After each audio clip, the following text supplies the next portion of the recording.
morning, welcome to Ubrink Studio. Once again, we're in our little shop just to show you some fabrics that we've got in and to talk about how you can mix and match fabrics in different ways.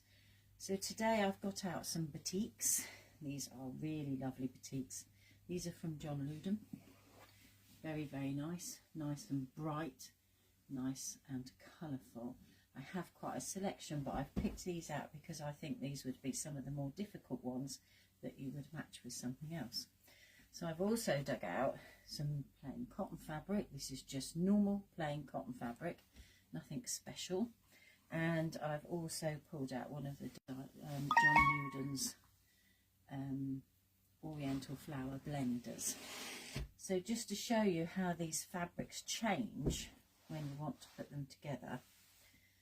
They're your standard 45 inches wide, except for this cotton, which I've got a feeling is 52 or 54 inches wide. It's a little bit wider. It came on a roll and I put it onto a bolt because it's easier for me to manage. So it is wider, I do know that.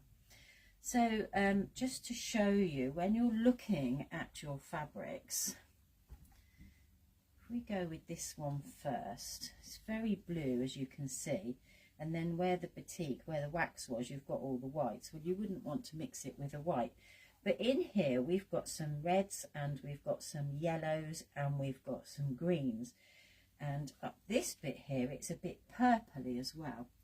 I would look in these to pick out something that I think would enhance one of the flowers, and on this occasion I've picked up this lime green.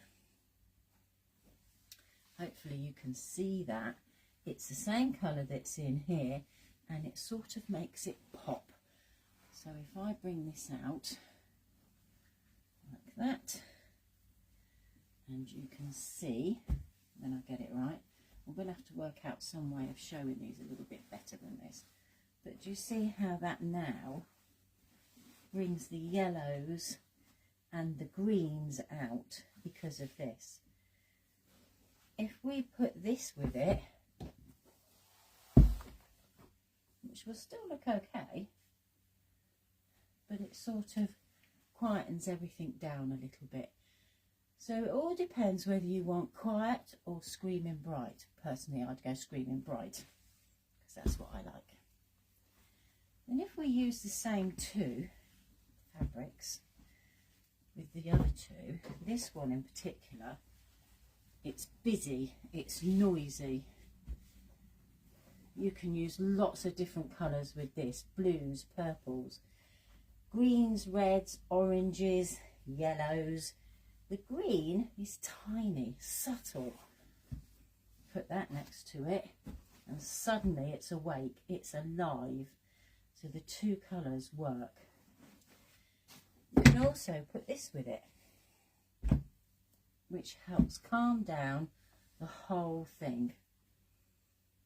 But it still works because it's in here, you see.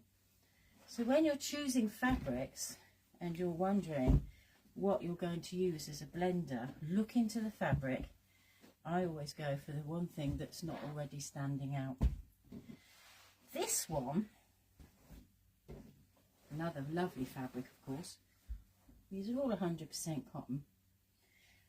It's mainly green, isn't it? There's a tiny bit of a yellowy green, but it's mainly green. If you put that with it, it's quite dark. If you wanted something dark, it works, it's okay, but it's not alive. I like things that are alive. If you put that with it, it's going to liven it up. See, these yellowy greens here suddenly start coming out. So that's what you really need to do when you're looking at your fabrics, especially batiks. If you're thinking, well, what if I don't want anything as bright as that and I just want to use this as a main fabric and it's lime green, what would I put with it? Well, I might want to put this with it, and then I could calm it down a bit or make it even brighter with something else. It all depends on what you want to do and what you fancy. And that's all I'm going to talk about today. So thank you very much for tuning in and watching, and I'll do the same next week. Goodbye.